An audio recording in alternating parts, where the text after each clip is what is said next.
My name is Corrine Graff. I work at the U.S. Institute of Peace. I've been there for about 4 years. And one of the issues that I've been working on for the past couple of years is the Global Fragility Act. So let me ask if anyone has heard of the Global Fragility Act. Okay, one or two of you. So the bill passed in 2019, in December of 2019, and let me try and figure out the PowerPoint. You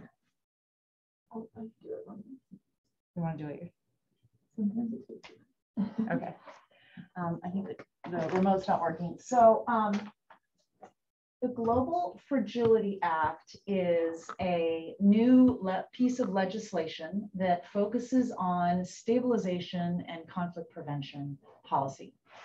And again, it passed in 2019. And it's new because it's the first time the US government really has legislation on this topic, particularly conflict prevention. So stabilization policy, there have been a number of legislative initiatives that have touched on that in the past since 2001. But conflict prevention, it's really the first time that we have a dedicated bill that's focused on that. And it's also somewhat interesting because it passed in 2019, which was a pretty difficult time for international development here in Washington, and there was not a lot of support for it. So for those two reasons, it's quite interesting that we got this bill. So do you want me to just use this for the slides? Sure. Okay, great. So why did we get this bill at this particular point in time? One reason has to do with the levels of violent extremism that we've seen rise since 2001. You all, I'm sure, are familiar with this, but it's risen quite exponentially despite high levels of effort and investment, military engagement by the United States, as well as other international actors. So that is one of the pieces of the context, the international climate that helps explain why we got this bill at this point. The numbers we saw of rise of violent extremism, particularly in Africa. So there was a lot of concerns starting around 2015, 2016, that as a result of the conflicts in the Middle East, terrorist groups were beginning to really get a foothold in sub-Saharan Africa. Mostly the Sahel. You can see these red countries here are countries that are directly affected by Islamic State activity. And then the countries in black are the countries where we suspect that there is growing Islamic State activity. So that's a pretty phenomenal increase in just 7 years. And particularly in Congress, there was a lot of concern about this. And then it's not just a concern about violent extremism and the threat of terrorism that was a worry to people, but also the fact that if you look at trends in armed conflict, and this is a report by the Peace Research Institute Oslo, which tends to be considered the gold standard for conflict trends, but the number of wars have decreased over the past 10 or 20 years. We've seen a decrease. The number of deaths resulting from conflicts have decreased, but what PRIO calls these smaller conflicts, which are 25 battle-related deaths or more, as opposed to 1,000 battle-related deaths, which is the definition of wars, those conflicts have increased. And if you look at the trends and why they've spread and increased, it's often related to the presence and the engagement of the Islamic State. So there are second order effects from the spread of and the kind of increased foothold of violent extremism as well that people are concerned about. And then another kind of second order effect is as a result of the rising number of small conflicts and violence that we're seeing around the world, we're also, of course, seeing huge numbers of forced displacement. And those numbers have risen every year since 2011. So this graph is a little bit hard to read, but it shows here in the dark blue the number of people who have been internally displaced on account of conflict. So in 2011, here's the number, and then in 2020, we're at almost 50 million people displaced, mostly as a result of conflict.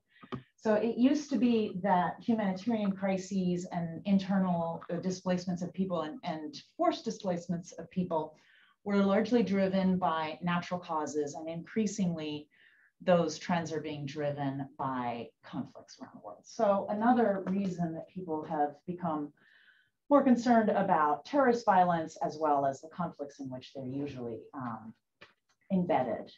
And so as a result of all of these trends, there has emerged a bipartisan consensus in Congress, even at this kind of difficult time for foreign policy and international development. And so Senator Lindsey Graham and Chris Coons were two of the chief sponsors of the bill, who pushed this through and really came together in support of this and garnered support across key congressional offices for this bill, which was then signed into law by President Trump in 2019. So I think really a recognition of all of these trends. But still, you might ask, why support for an international development initiative? And you know, that bears looking into and digging into a little bit further. So in addition to seeing the spread of violent extremism, you know, we've also seen the number of US military engagements. So this graph shows you the number of times the US military went in or significantly increased into each of these conflicts. So Iraq, Somalia, Yemen. And so, you know, we've really seen over the past 10 to 20 years, significant US military engagement, and you contrast that with the lack of results that we're seeing. And it's not just Afghanistan, right? It's all of these countries. And I think real concern in Congress that the use of military instruments and military tools to address this threat is just not working for us. So I think that's a recognition that you see as well that led to support for this bill. Sorry, I'm not getting that totally for this.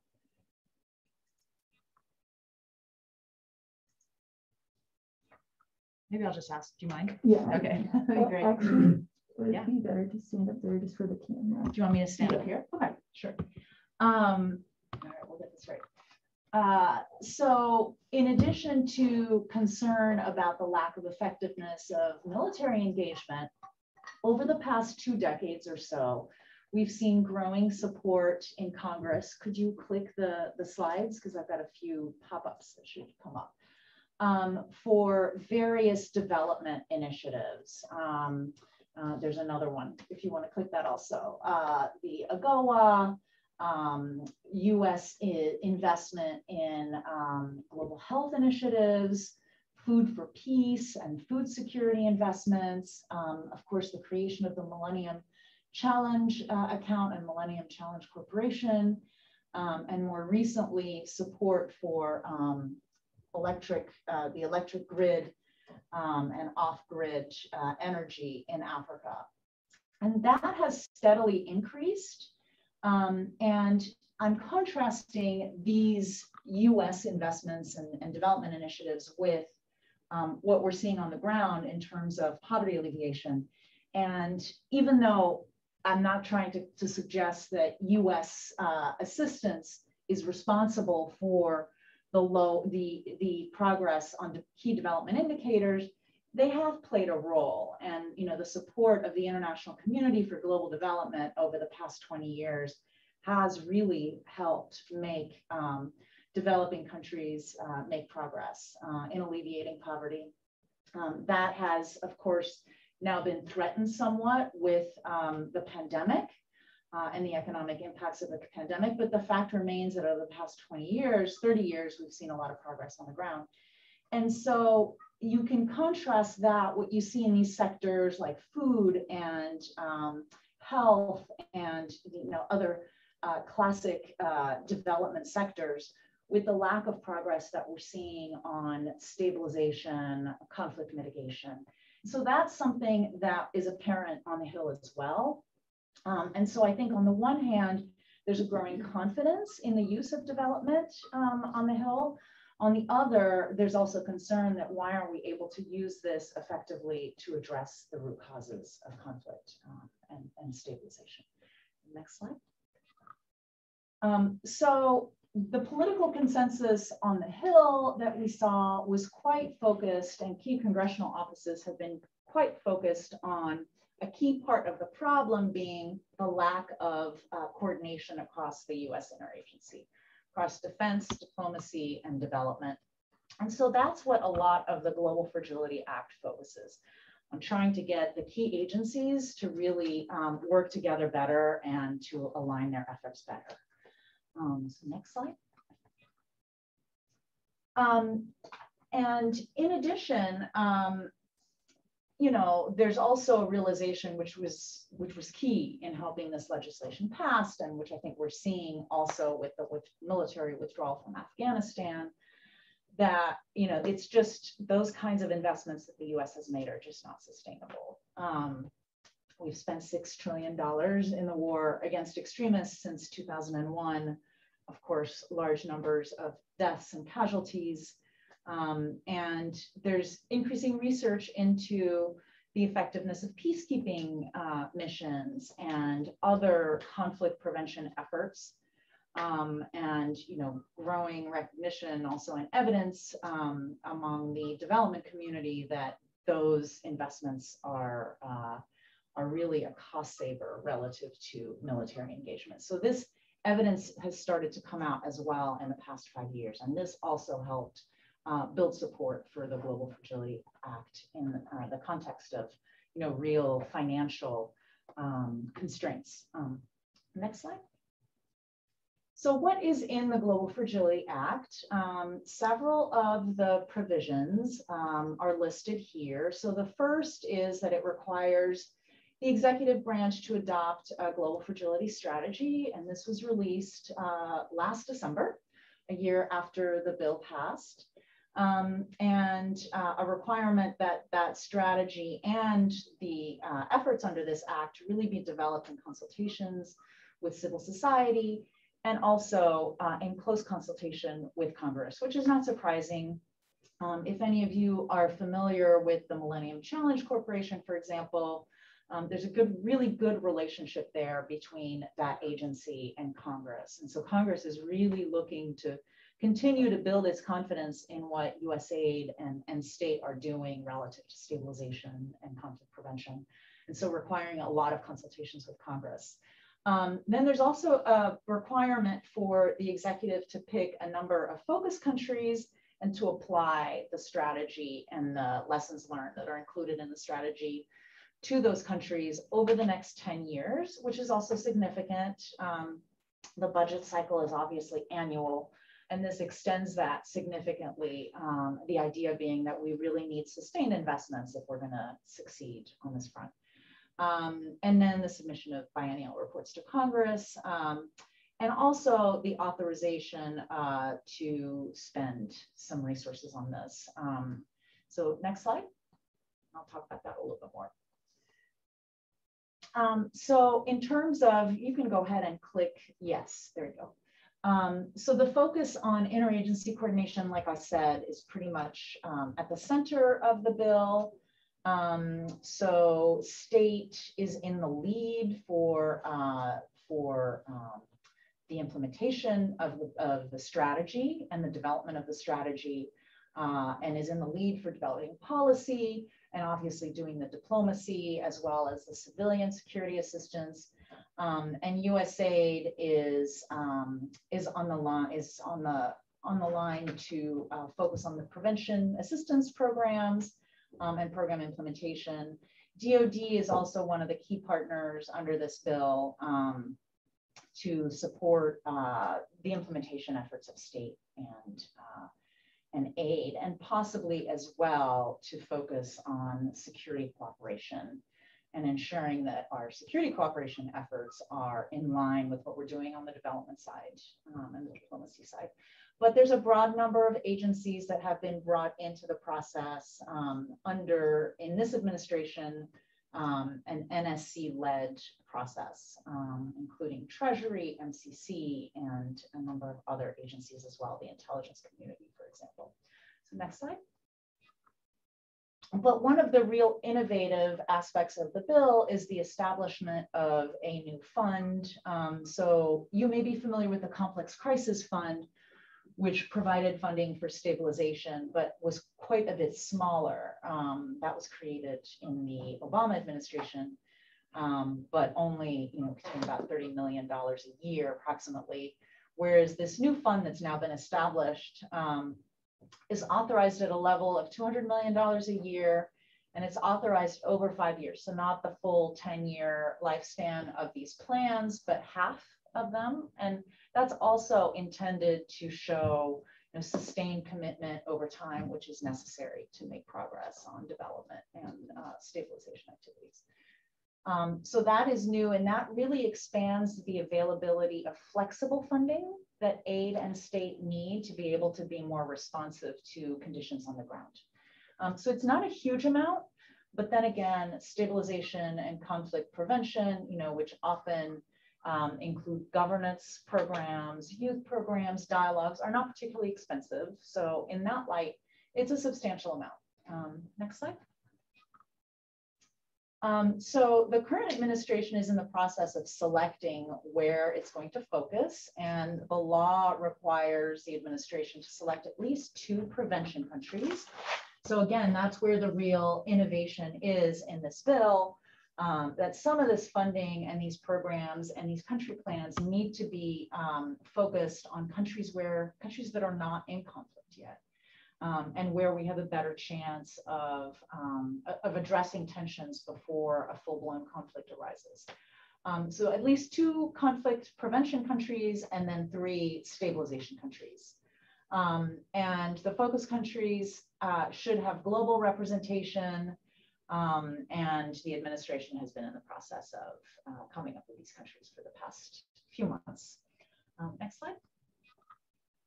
So like I said, the law requires that the administration come up with 10-year country plans, which also is new in the sense that missions plans in countries are usually 3 to 5 years. So it would extend the time horizon and really pushes our diplomats and our aid workers to think about what are the long-term challenges that we're trying to head off here, whether related to climate or the size of the youth population growth, migration patterns, and to really think about what those long-term trends are and what we can do in a 10-year period to address them. So everything that I'm describing here is the theory. None of this has been applied yet, but that's what the hope is. So the plans, the bill is quite specific in what it requires the administration to do. But you'll see, the emphasis really is on sustained commitment, being very lashed up with our teams in the field and with our partners in those countries, and an integrated approach that is really whole of government. So you see that reflected in what's required for these plans as well. Next slide. And you can keep clicking on this one. There are a few key dates up, sorry, that come up. So this is the rough timeline. So the bill was signed into law. Consultations on the strategy that was released last December happened last year. USIP helped with those, and then there are biannual requirements for submitting reports back to Congress on how it's going, including a requirement for agencies to conduct a policy review of what are the obstacles to conducting this effort.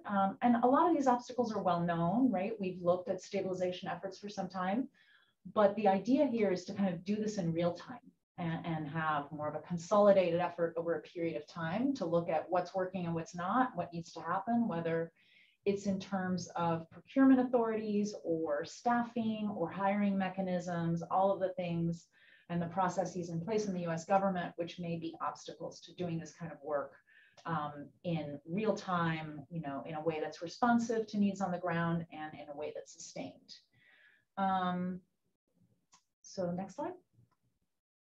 So what are the prospects of this policy being implemented to good effect and to seeing results? So I think there are several things that are working for it. One is, you know, as I've mentioned, it's the first time the US government has a policy on this. The US government's not the only government or organization that has a fragility, conflict prevention, stabilization policy in place now. A lot of the European donors have this. The World Bank has one as of last year. The UN and the World Bank have a common framework as well. So, you know, that's a step in the right direction and it's something we haven't had in the past. And it also elevates these efforts a little bit. They've tended to stay quite technical and to stay in the realm of the bureaus that were responsible for doing this work, and they haven't really gotten the attention so much of higher levels and frankly of diplomats as much. So our diplomacy and our development on stabilization, obviously not in the big, huge cases like Afghanistan, where there are big international conferences and obviously there's more coordination going on at higher levels there. But for the most part, there just hasn't been a lot of high level oversight. And so agencies just tend to work in their silos and the approaches tend to be very technical. The other thing going forward, of course, is the funding. It's the first time that Congress has confidence or at least is prepared to show confidence in state and aid in the order of $200 million authorized per year that is flexible. And so there really there are no restraints on how this money can be used. If it turns out that it's a health program that's needed, technically that could get funded. Probably pretty unlikely, but it could get funded under this law. So it's very flexible. And we'll see, of course, how quickly the money moves. That's a different issue. But in theory, it's available. And that's the first time. And it's going to be available for the next few years, which is important. And then third, we also have a new bureau at USAID on conflict prevention and stabilization, which does make a difference. So there's a new kind of bureaucratic arm of USAID that can now take this on, and that has come online just around the time that this legislation passed. So that can be helpful as well and is promising. Of course, there's also a bureau at the State Department, conflict and stabilization, and those two offices would have to work together, so that could be a challenge. But the fact that there's a new bureau at USAID is certainly encouraging. So next slide. And then, of course, the challenges, which I'm sure you all have already thought of, but the first is that there are so many international crises right now and global priorities. The main one being climate change, of course. This administration has placed a lot of emphasis on democracy and democracy promotion. So there are a lot of other priorities that could take precedence. And so it's a little bit unclear to what extent this will keep the attention of policymakers. I think 5 years ago, this would not have been the case.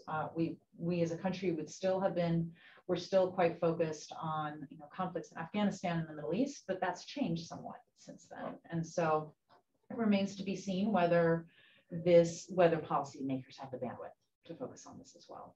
I think a second potential obstacle is the US government isn't really on the forefront, and that's putting it kind of diplomatically, of doing conflict analysis.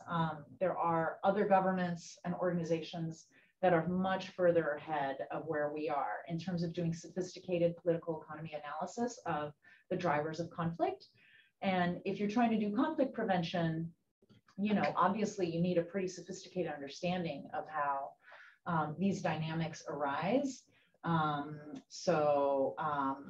the political marketplace for violence, for example, is a concept that's being used at the London School of Economics and by some academics here, but it's not really been adopted at all by the US government yet. So there are lots of examples like that. And so if we don't have the analytical capacity, that could be an obstacle as well. And then this is pretty common sense, and true of a lot of things, but the bill requires long-term focus and attention.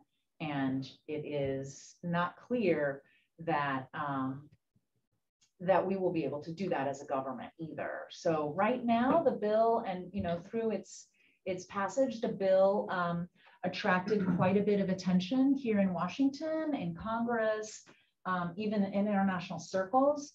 But that's in part because it was new. So who knows whether that's going to keep up and whether that's going to be sustained over the coming years, given all of the other things we have. Now, it's possible that one conflict could be enough to bring this back on the agenda, or a terrorist attack, but we'll have to see.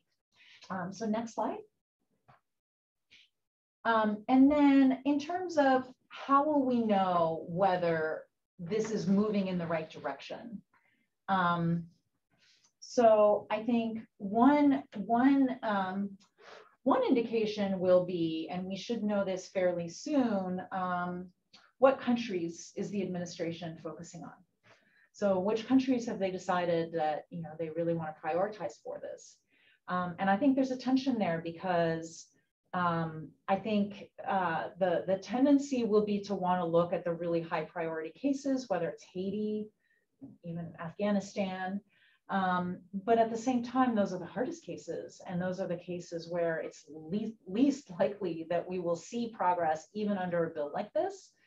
But, again, per what I was saying a little earlier, there's not a lot of bandwidth in the US government right now to focus on these crises. So it's understandable that they want to focus on these crisis countries as part of this, but that would make it really difficult, I think, to see any progress. However, if we do see them choose at least, one or a few countries where we have strong partners that are committed to preventing conflict and violence, that are committed to development and to reform, then I think, whether possibly around an election, and the US has proven quite good at working with governments to prevent election-related violence. So I think if we see a country like that selected, I think that would be more promising, because I think the challenge is, if you don't see any lessons in this, 10 years is a pretty short term for a place like Afghanistan, then the risk is that, this entire initiative will kind of be thrown by the wayside along with the lack of progress. So you really would want to see some progress as part of this initiative. Next slide. And then I think a second indicator of progress under this initiative would be if we see the US government really striving to take an innovative approach. So to experiment with what it's doing with these programs, to innovate, to take an adaptive approach that allows course correction over time, as opposed to trying to impose something from the top down, that's been decided at CSO, at state, or at USAID, and to let our missions innovate as well. There are a lot of creative development mechanisms that could be used for this. USAID has a global development lab that does a lot of great work, that's done some really good work in Venezuela, for example. So I think if you see a real effort to innovate, that could also indicate that they're moving in the right direction. One of the reasons innovation is so important on stabilization and conflict prevention is we really don't know what works. And obviously, it's not a surprise that stabilization doesn't work as well as global health and other sectors. But, what the evidence really shows is that you have to just try things in context, maybe using seed funding, and you need an ally in Congress to do that, of course, but that's really the only way to get at these drivers in context, because everything is so context specific. There is no formula for how you do this, unlike running a vaccination program. And so the innovation really will be a critical piece of this. It's in the bill, but we'll just see whether you know, the executive branch just reverts to what it's been doing on stabilization for 20 years, or whether it tries to do something really new. Next slide. And then I think another indicator, which would really be more for Congress, would be if we saw congressional leaders and offices willing to accept more risk. And that's a big if. I think everyone knows that this is risky, this kind of aid. But the tendency has just been to kind of revert to the safe position of, you know, let's just spend the money and move on, and let's stay away from the real risky situations or the risky programs. And again, because aid is so context dependent, and because it's really dependent on experimentation and trying things out, you've got to have some risk tolerance. And I don't mean risk tolerance in terms of, you know, people's lives or people engaging in dangerous settings. I mean more like fiduciary risk, being willing to accept that some things just may not work, but that doesn't mean that you're not moving in the right direction. Maybe if you're learning from the program that doesn't work, that's still a step in the right direction, but you really need allies in Congress to be able to do this. And so if congressional offices, which I have to say, so far they have been willing to show a lot of patience, maybe not risk tolerance because nothing's been spent yet, but patience with the administration as it tries to figure this out, then I think this could also be moving in the right direction. And I think there might be one more slide. No, that's it. Okay, so that's all I have. But I am happy to take any questions you might have. I thought I'd leave plenty of time for Q&A because it's hard to cover a lot of this, and it probably sounds a bit abstract. So yeah. Thank you so much for your presentation. Super interesting, and it's not something I'd heard of, so really glad to have it explained in such great detail. What I'm wondering, maybe this is a bit of a niche question, is to what degree is there language within this bill that looks at like other factors that that are known to make conflict more likely? So for example, to what degree is there language really pushing gender equality and gender mainstreaming in these projects, or looking at climate protection and making sure that climate security is also engaged in this? So like, is that something that will be done on a country specific level, or is that built into the overarching plan? That's a really good question. And I didn't talk about that. So the bill does talk about gender and security and the importance of gender equality and of the participation of women in conflict prevention and peace building activities. So that's there, and it builds on the Women, Peace and Security Act and a lot of work that's been done in that area. I think the trick will be how do these two things intersect? So you already have Women, Peace and Security Act country plans, for example, and countries are developing their own country plans for working with women and for gender equality. And so how do the GFA country plans relate to that? So that's still kind of a technical issue, but on that front, yes, I think there's work underway to incorporate that and to build on it. On your question about climate, so the strategy that was released in last year and the bill has a reference to environmental degradation. Mm-hmm. So technically there's a hook there to address climate, but the strategy last year didn't include any language on this. But this administration is figuring out a way to work climate into its work. So we'll see how they do that, but they're focusing on that. And I think they also want to focus on security sector reform and how that relates to stabilization and conflict prevention. Obviously, the security sector is really key, and U.S. security assistance is really key as well. And then I think last but not least, also figuring out how this relates to the pandemic, and the response to the pandemic, I think, is also underway. That's a really good question. So we should see something released by the administration that indicates how they're thinking about climate in particular, security sector, and COVID. Yeah. You mentioned that the focus should be on choosing countries with strong partners.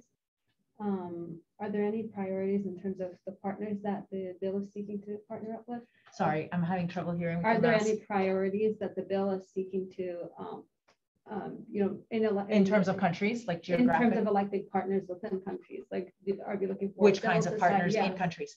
So the bill does talk a lot about the need to partner with civil society actors. It also talks about the need for partnerships with the countries themselves. I mean, that's a best practice in development. It's just not something that's really been done with stabilization very well. Often for good reason, because we don't always have partners in places where we're doing stabilization. But it still remains a best practice that the countries affected by violence themselves are pushing as a best practice, that it has to be their agenda. We've learned that lesson from Afghanistan. And so the bill does emphasize the need to work with local actors.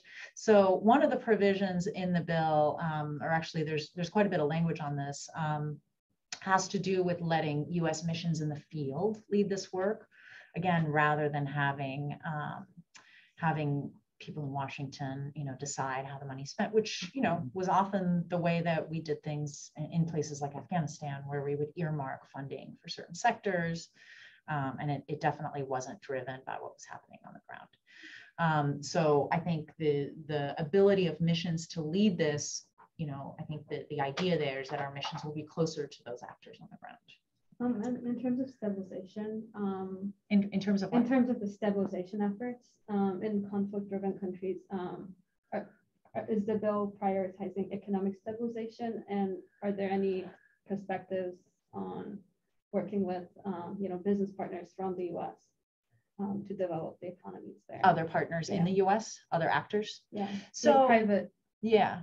So that's a good question. So I mean, the main actual impetus for this bill, I mean, I described kind of the political climate in which it garnered support, but the main impetus was implementing development organizations that are based here in the US, who are delivering this aid in the Middle East and Afghanistan, and who are having such a hard time, right, designing their programs effectively and getting results because of the constraints in the US government process. The annual budget reporting, the annual cycle of the budget reporting requirements, just make it so tough for these organizations themselves to do good work on the ground. So that was the impetus behind the bill, was a coalition of these organizations like Chemonics and Mercy Corps and World Vision, who came together and pushed for this. And you can see this a little bit in the way the bill is written. If you're familiar with Mercy Corps' work, for example, a lot of that's reflected in the bill. So yes, and the second part of your question was about like any economic partnerships with economic partnerships. I mean, theoretically, the bill leaves room for the funding to be used in any way that the administration wants. If it's an economic program, that's what it is. Hopefully we see these country plans designed in a smart way, so they don't, particularly in places where we're talking about prevention, so they don't over securitize the issues. I can imagine places in Africa, perhaps, where countries are still relatively stable. They haven't yet been affected by terrorism, but there are indications that terrorists are gaining a foothold. And I would hope that our engagement in those places would focus on economic growth and would, more of a positive agenda than securitizing the aid and securitizing the programs.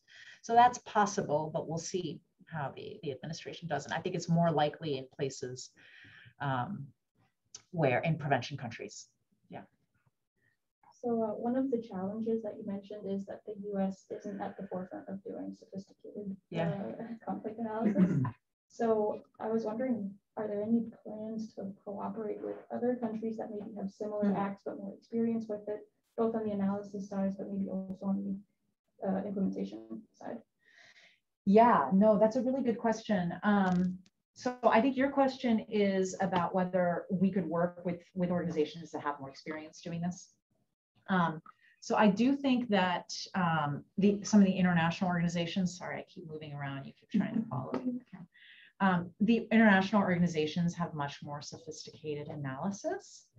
You know, it's difficult because this really has to be responsive in a timely way. And the problem with, so the World Bank and the UN now do joint assessments, recovery and development assessments, both in conflict affected countries as well as in places where conflict hasn't really taken hold yet. But those things take time. So I think that's the main challenge for you, for working with other donors who may have better capacity to do this, is how do you do it and have it not take a year to do your assessment, and then, you know, the conflict has just exploded while you were doing that. But I could see, you know, I mean, I think all it would take really is research partnerships, where, you know, you would feed research into state and aids, like some of the latest research, and you could work with DFID or the World Bank or, you know, the UN or the OECD.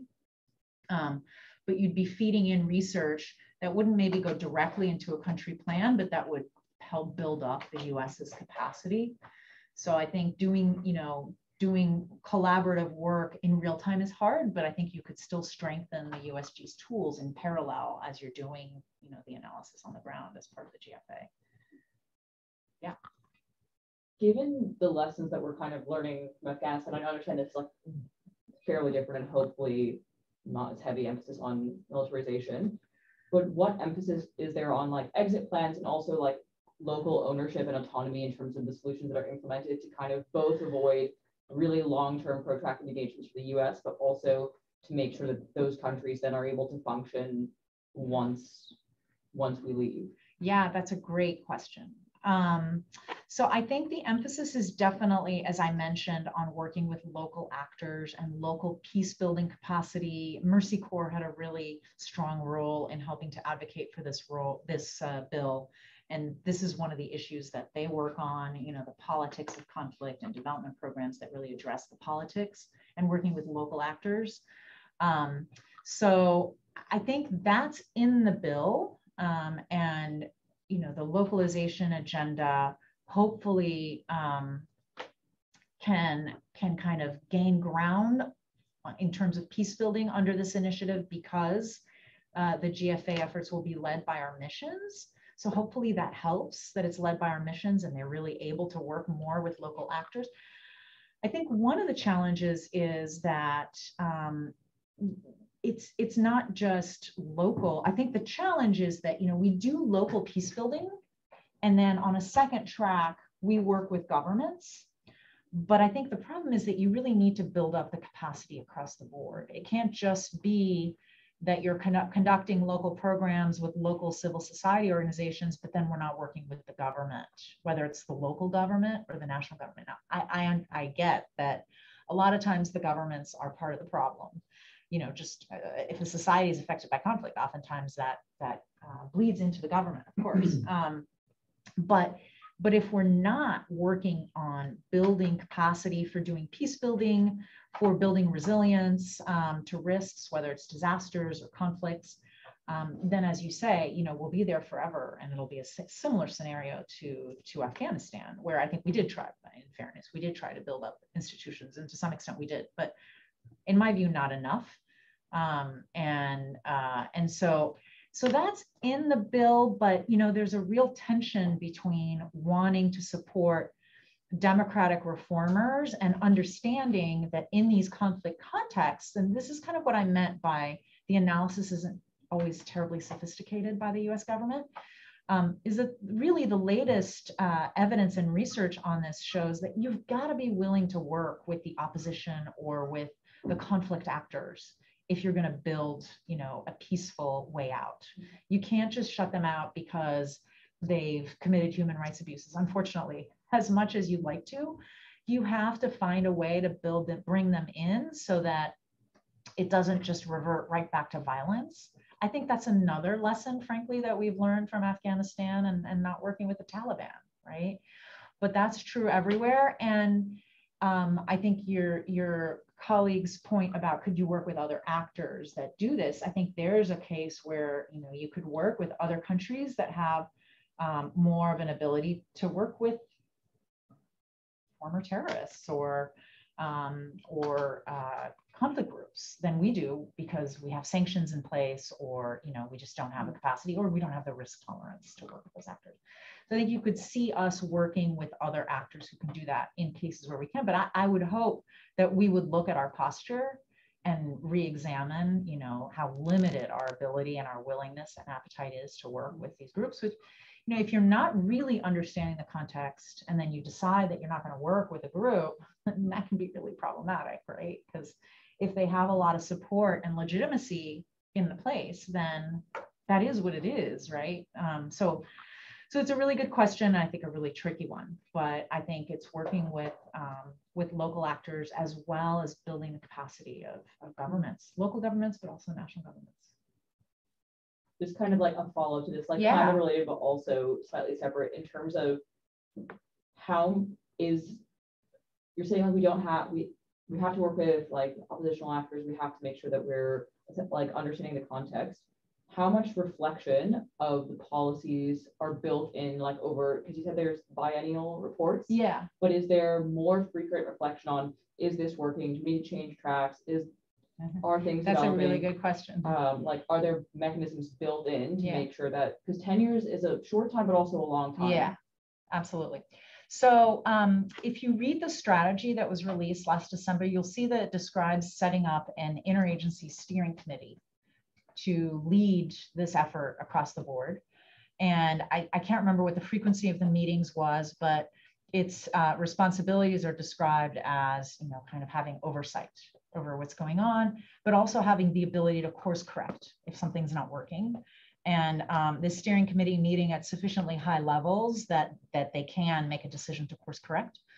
So I think that's one mechanism. I would hope, though, as you say, that the embassy teams themselves would set up, if they don't have one already, a very kind of fluid, flexible mechanism as well, where maybe the embassy team comes together every so often and they make decisions to kind of shift as well. Maybe not at the level of Washington, but we have a lot of examples of this, in Myanmar, where we have, and Nigeria and other places, where we have embassy teams that have set up really flexible and creative structures like that bring the entire embassy together, but also, really kind of keep an eye on what's working and what's not, and shift, and sometimes you may need to shift across sectors. So having your entire embassy team at the table is really important. Let me see, are there any questions? Online? Oh, I see, okay, you're watching. Yeah. I have a question about the domestic politics of an act like this. I'm curious what your kind of standard rebuttal to an American taxpayer, voter, who's kind of generally skeptical of internationally, but especially something like this that you say would involve a high degree of financial risk. Yeah, I mean, you're right to ask the question. And that's why I tried to spend time on what was the rationale for doing this, because it's not obvious that we would want to increase funding on this after Afghanistan, and given that we're really reprioritizing spending domestically. But I think the consensus, at least among senior congressional leaders who have a lot of experience with international, with foreign policy, so maybe less so those who don't have as much experience, and I think there's probably still a lot of work continuously that needs to be done as congressional members come in to make sure that they understand, how development works, and then this issue in particular. But I think there's really consensus that it is the cost-effective thing to do, that we can't afford not to, because we're not an island anymore. I mean, if nothing else, look at Central America, but also Colombia and Venezuela, Haiti, that are so close to home. And so, on the one hand, we can't afford to do the wrong thing like we've done in some places for way too long, but we also can't really afford to do nothing. And so I think there's really recognition that has to be done. I mean, it's really the work of, what we're talking about is the work of diplomacy and development in conflict-affected countries, and it's just something that we do, and that needs to be done. And, you know, the fact is that we're spending so much as it is in these countries on humanitarian assistance. So we're withdrawn militarily from Afghanistan. How much more are we going to be spending on humanitarian assistance there? It's so much more expensive than development. So making the case that, you know, this is as the UN estimated, you know, you save $16 for every dollar you spend on prevention. I think it's just a case that you need to make. But I agree with you, it needs to continue to be made because it's not obvious. So yeah, but do you have any ideas? I wish.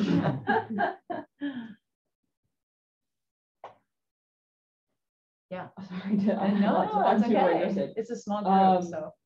In terms of like just very practically, yeah, does it work in the same way? I believe like with peacekeeping and peace building, there has to be consent from the country to enter. Yeah. Is this like just at a very like practical level? Will the countries, once they're chosen, first of all, are they chosen in conversation with those countries? Or is it kind of like, hey, you've been chosen. Do you want this? Or they're like very good question. I hope you're interested enough in this that you'll look into working in this area. So I think, you know, I think there, so wait, let me take a step back. So the executive branch has to consult with Congress before they make a selection, which is one of the challenges to consulting with the countries before you've made any final decision. So that's tricky. But I would hope that, you know, those conversations with Congress are happening along the way, and that, you know, there's general agreement in the direction that the administration is going, and that as early as possible, they're having those discussions with the country, because otherwise, you know, how are you going to determine whether this is what the country wants to do, or there's a lot of sensitivity with the name of this initiative, fragility. A lot of countries that won't want to be part of a fragility initiative. So that's a whole other issue. But you would really want to make sure that the countries are actually, you know, even part of the decision process for being included in this initiative. I mean, the development initiatives that have really shown promise and results are the ones where the countries are part of the decision-making process and not just, you know, kind of the recipients. So hopefully that happens really early, you know, and I know that there's discussions about working with diaspora communities more closely in the United States, for example, from these countries. So that's encouraging. Obviously, we are in a globalized world, so there are a lot of ways to work with people from those countries. It may not be necessarily just in those countries, but yes, I agree with you. That's critical. So hopefully that happens. It's definitely in the legislation, but you know, the question is to what extent the administration will just kind of revert to business as usual rather than really follow the letter of the law.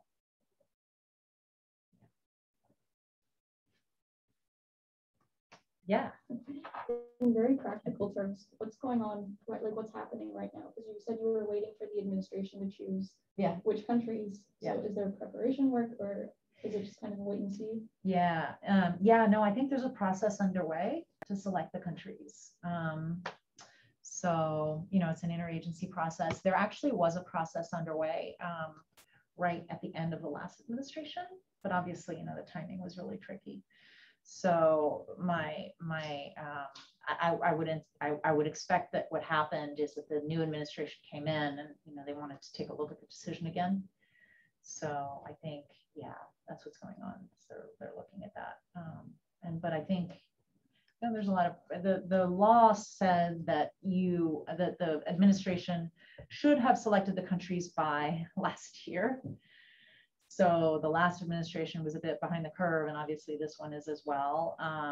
But I'm assuming that there are conversations going on with the Hill on the timing there, and, you know, making sure that they have the right countries, and probably a lot of machinations going on internally about which countries to choose. And then, you know, the advantage of having all those agencies involved is it's great that you have their buy-in, but obviously decision by committee is always the most. Yeah. You mentioned that other countries also have similar legislation. Can you give us some of the examples, if you know any? And if we have any data on the success rate of the legislations and initiatives that other countries took? similar to the Global Fragility Act? The other policies. I mean, you said that other countries also have similar Yes. policies. Yeah. Do we know like the success rate that they have, or if there is any assessment mechanism that they have adopted, and checking in with the partners or actors that we would be partnering with? Yeah. No, that's a really good question. I mean, my sense is that the evidence at this point is really more micro than it is at the national level, and that there are a lot of programs and policies that have been relatively effective, but I'm not sure outside of maybe Colombia for the United States, and maybe a couple of others that you can talk about, entire country approaches that have been successful, or that they've actually been evaluated at that level. Is anyone really evaluating a country's policy towards another country? I mean, it doesn't usually happen at that level. But I do think that there are a lot of lessons learned at this point. I mean, Afghanistan obviously is one place where we've learned a lot of lessons, and I think we're probably still collecting the lessons. But if you look at the UN World Bank framework, the Pathways for Peace report, it's full of examples of efforts that have worked, and strategies that have worked. The problem is that it's always the counterfactual. It's always hard to keep a close watch on things that are working. We always pay much more attention to what hasn't worked. So that's part of the problem with this issue in general. But I do think that there are a lot of examples at this point that the international community and the research community have garnered. But I do think it's really important to talk about them, and because otherwise, this just seems like pie in the sky. And why wouldn't it just be more of what we've done in Afghanistan? And so talking about what works and why it works, I think, is super important, and doing more of that analysis. So it's a good question. Yeah. In that line, is there any transition, at least in some kind of overall international organization, to codify this? Because you have a whole bunch of different silos, as you said, potentially having differing policies, and even though you might go in a very altruistic way, like you still have an ends that you're trying to achieve that might be different regardless. It might be different with the different nations that you have entering. So is there any UN kind of organizing and making a coalition of these nations that all have these policies? Working on this? Oh, I see. Yeah. So that's a really good question. So I kind of flashed up on the screen at the end there, the OECD DAC, Development Assistance Committee, INCAF, which is an international network of conflict and fragility affected countries. So that's a network in the OECD that includes donors as well as fragile states. So there is an organization out there called the G7+, which is a group of fragile states that have come together and garnered what they view as the priorities in their countries, and an assessment of what they think donors need to be doing differently. And so it's a coalition of fragile states, and they've articulated an agenda that they don't have a lot of resources. It's really hard for them, but they are up and running. And they meet ever so often with the Development Assistance Committee countries, the OECD DAC, the main donors in the OECD. And they do come up with, so the OECD has become a bit of a repository. The OECD is a repository for development effectiveness work and principles, but they've also become kind of a repository for work in this area, specifically conflict and fragility. So the problem is there's really a lack of resources on the fragile state side. And then on the donor side, there is some work being done. There's still a lot of skepticism, and there is not a huge amount of coordination between donors. So there is something called the Stabilization Assistance Forum. I think it's the Stabilization Assistance Forum. It's a State Department run group of donors who do stabilization, and they get together ever so often and they talk. So, I mean, that's a forum where they're actually, aligning a little bit, at least communicating about what they're doing. I think it probably started during either during the war in Syria, or when donors really needed to come together and talk to each other about what they were doing. There's not enough of that, so I think it's a good point. And then the donors who have strategies that they talk, the UN and the World Bank are talking more, which as obvious as that would seem, wasn't really happening, and that's really encouraging. And so, and you hear, you do hear state and USAID folks talking about, the need to burden share and kind of create a division of labor between donors. So I think that's on people's radars, and there are a couple of groups. It doesn't happen very much. And I should say, it happens a lot more at the country level. So obviously there's in Afghanistan, international conferences and donors group. And most countries have these kind of donors groups that are meeting with the government. So it is happening there, but the trouble with that is, they're not learning from the lessons in the country next door. They're just, right? So that's what the G7 Plus was trying to do, and that's what the OECD is trying to do as well. The OECD releases a report called States of Fragility every year, or every other year, which is super, super interesting. And then there's a conference here in March, on March 2nd, that the World Bank hosts, called the Fragility Forum. But that's more of like a research and develop, a little bit of an R&D gathering, where you have scholars and policymakers who are just kind of talking about, than it is, a decision-making forum, or a forum where problems are getting solved or issues are getting laid out. But yeah, it's a good question. Yeah. I'm wondering as well, because a big problem with CVE and kind of like strategies that are, I guess that's kind of like most similar to this. There have been a lot of problems in terms of it slipping into individuals being like profiled, or basically like being pre-criminalized because of like racial or religious bias. Are there like also safe, is this also something that is like, there's awareness of this within this program, and making sure that obviously like with country specificity, but also making sure that we don't go in with and like securitize the lives of individuals who are living in those places? That's a really good question. And I also could have talked about that. So the Global Fragility Act, which actually, so there was one act that was supported initially or one legislative initiative that was supported by Senator Coons, and then there was a separate one that was supported more by Senator Graham. And on the Senator Graham's office and his side, there was a lot of interest in, the reason he latched on to this concept of fragility and ended up in the act is that it's kind of a code word in Congress for, let's not just keep doing CVE and violent, countering violent extremism programs, because that's too kind of on the surface. It's not really getting at the root causes and at what's really driving these things. Because obviously we've been doing CVE programming for some time, and the Obama administration tried to prioritize that starting in 2015, 2014.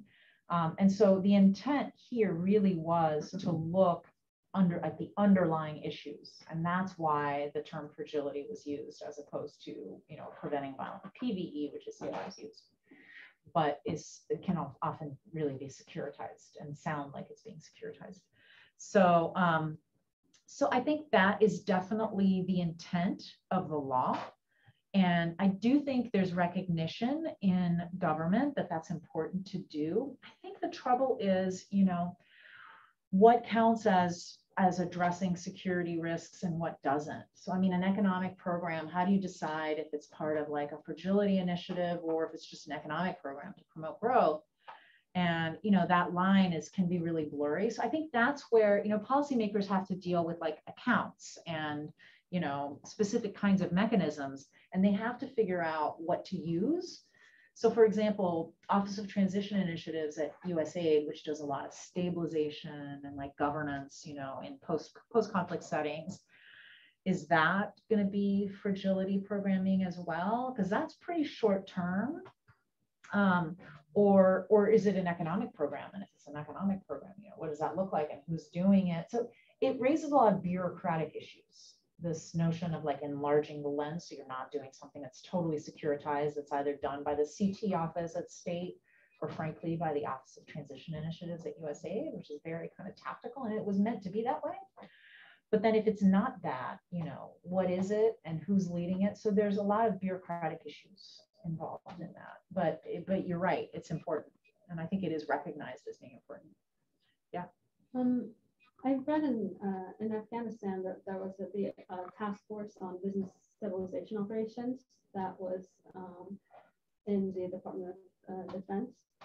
That was part of the Department of Defense. And they were partnering with the military to initiate partnerships between businesses in the US and the businesses in Afghanistan and Iraq. Is this act aiming for, like, is the vision of this act something like that, or is it more so focused on,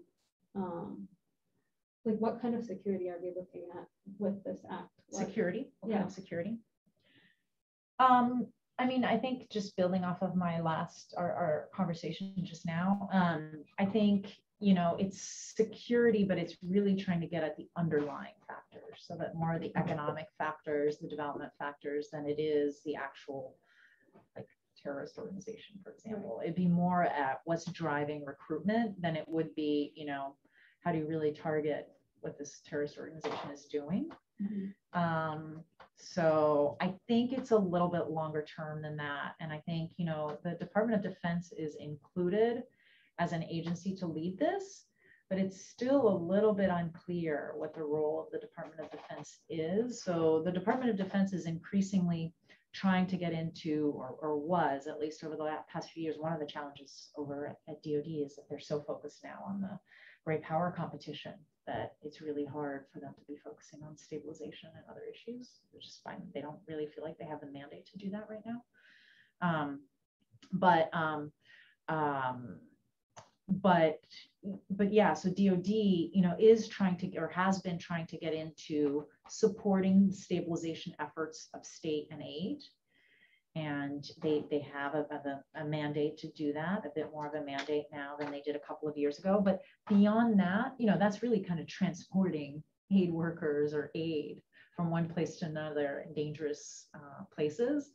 But beyond that, it's not 100% clear what the role of DoD is. So that's why I think I'm a little skeptical in answering you, because I think this is more of a development initiative and more about underlying long-term factors. Yeah.